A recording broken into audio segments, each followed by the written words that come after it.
Fato é que o cenário é de destruição nessa região. Olha só a fumaça. Destruição total. A impressão que dá ali da explosão, primeiro, havia ali um fogo, havia um incêndio naquela região. A gente percebe enxofre, você percebe outros elementos que estão sendo queimados ali naquele momento, ou seja, você tem gases na atmosfera. E a impressão dessa explosão, pela cor dela, dá a impressão, ou seja, gás, né?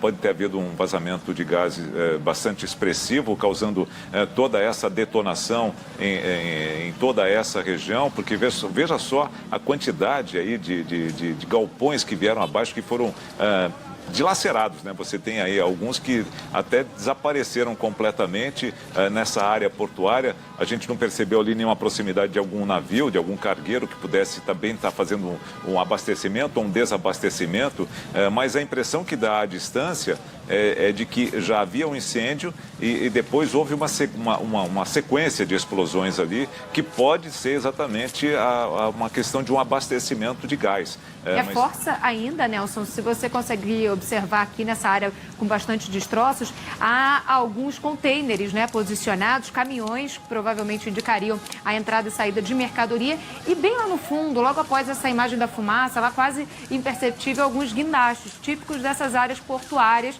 Esse é o cenário que se encontra. Algumas pessoas já começam a circular nessa área, provavelmente buscando nessa área mais atingida, né, que a gente tem aí na imagem. Você vê ao fundo aí pequenas imagens de pessoas circulando, provavelmente em busca de algum sobrevivente. Fato é que o impacto dessa onda é muito significativo. A gente mostrou agora há pouco o exato momento dessa explosão que aconteceu lá e imagens realmente impressionantes. É impressionante.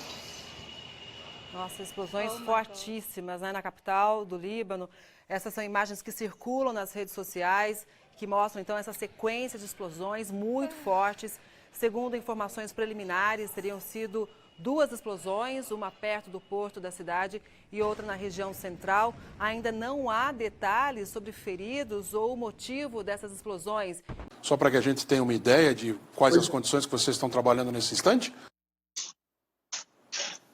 Tariq nos mostrando nesse instante como é que está a redação da emissora de televisão em que ele trabalha, a 300 metros de onde aconteceu a explosão, um pouco mais cedo, os vidros completamente quebrados, a gente consegue ver daqui, né, a imagem lá do lado de fora. E como ele disse, as portas de vidro também foram danificadas. Olha lá, as portas danificadas também. E olha lá, todo o material revirado, o vidro quebrado. E aí, Tariq, você está me ouvindo, Tariq? Sim, eu estou te ouvindo. Aqui, Eduardo, os telespectadores podem ver esse prédio iluminado, é o prédio do governo libanês. Então, o prédio do governo libanês, algumas vidraças também foram danificadas. Esse prédio com luz amarela ao lado esquerdo, não é? Esse aí, esse mais antigo. Exatamente, exatamente. Ele fez um pronunciamento à nação. Ele anunciou alguma espécie de informação com relação a causas, para além daquelas suspeitas que você já nos falou, que são aquelas que vêm à cabeça imediatamente, quase, quando uma coisa dessas acontece? Bom, as primeiras declarações das autoridades libanesas dão conta de que havia um depósito de fogos de artifício, era um depósito que era usado para... Eles mantinham fogos de artifício que eram confiscados e iam sendo armazenados nesse depósito. Então, a primeira versão oficial, claro, eu teria um pouco mais de cuidado, esperaria alguma investigação, nos próximos dias devem surgir mais informações, mas as autoridades aqui negaram que havia qualquer tipo de munição, qualquer tipo de armamento, e sim materiais explosivos, incluindo fogos de artifício.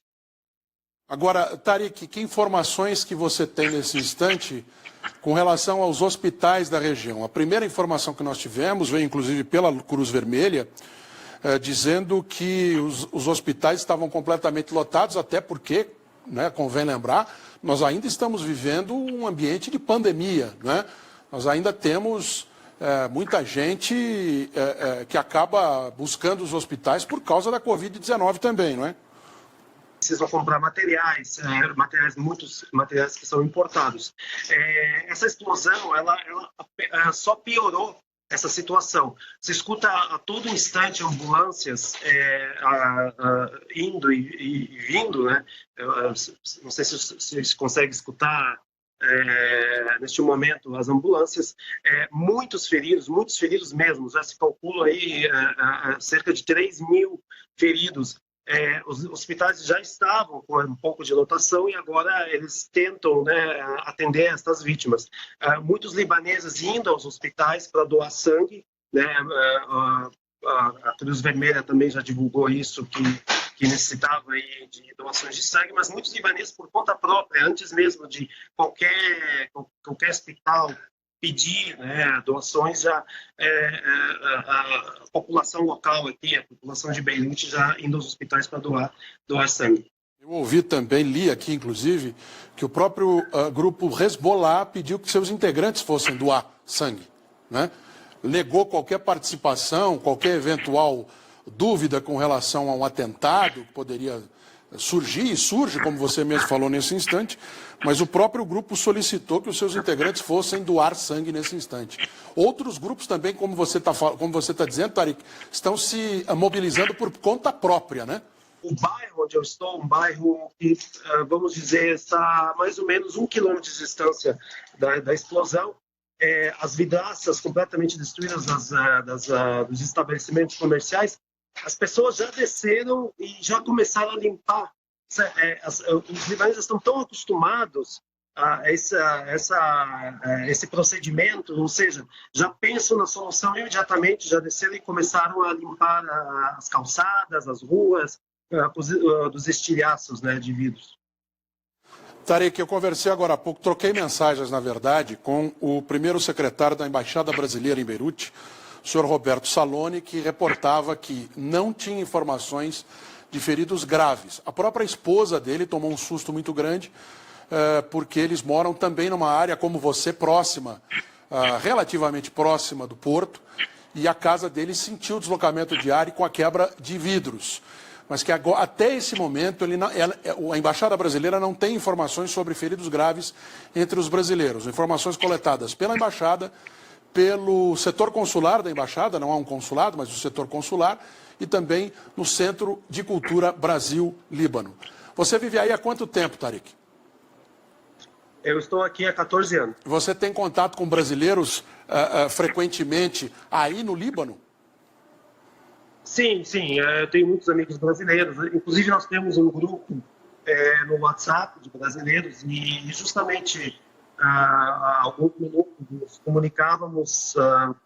Dia de amanhã, né? Depois de amanhã, há uma preocupação muito grande, não só... ainda não há uma clarificação completa sobre aquilo que aconteceu. Tudo indica, pelo que se sabe nesse instante, tudo indica que foi um acidente. Mas pode não ter sido. Qual é a preocupação que vocês têm com relação ao dia de amanhã, também levando em conta a situação econômica muito grave, a instabilidade política? Como é que é o seu ânimo e o seu sentimento e aquilo que você sente dos libaneses nesse instante? Eu acho que se confirmar que essa explosão não foi um acidente, acho que vem num momento bastante complicado, tá, no atual contexto aqui do país. Como você acabou de citar, o país vive uma crise econômica. Desejar a você toda a sorte daqui para diante e ainda bem que nada aconteceu nem com você, nem com ninguém que você conhece, nem com nenhum brasileiro que você tem contato. Muito obrigado e um abraço, hein? Muito obrigado. Obrigado. Boa tarde a todos. São 4h27. Nós vamos fazer uma rápida pausa comercial. Daqui a pouco nós vamos voltar com mais informações, não só sobre o que acontece no Líbano, como também o que acontece em outras partes do Brasil e do mundo. Não saia daí. Cuando oigo la primera explosión, voy a levantarme con la explosión que me empuja y caigo redondo en el piso. Me hago golpe en la cabeza, en los codos, en el cuello. Me quedo aturdido lleno de escombro, de polvo, de vidrio. Me levanto medio aturdido. En el momento, un atentado contra alguna figura política del país. Pero después nos enteramos que fue el almacén de materiales explosivos que estaba en el puerto de Beirut. Esos materiales entraron de forma ilegal al país, entraron como abono para la agricultura. Nadie sabe qué pasó ahí. Llevan 11 años estos materiales en el puerto. Debían haberle buscado otro lugar para almacenarlo, olvidarlo donde mismo vinieron. No hicieron nada, le dejaron ahí y pasó lo que pasó. Toda la vidriera fue abajo.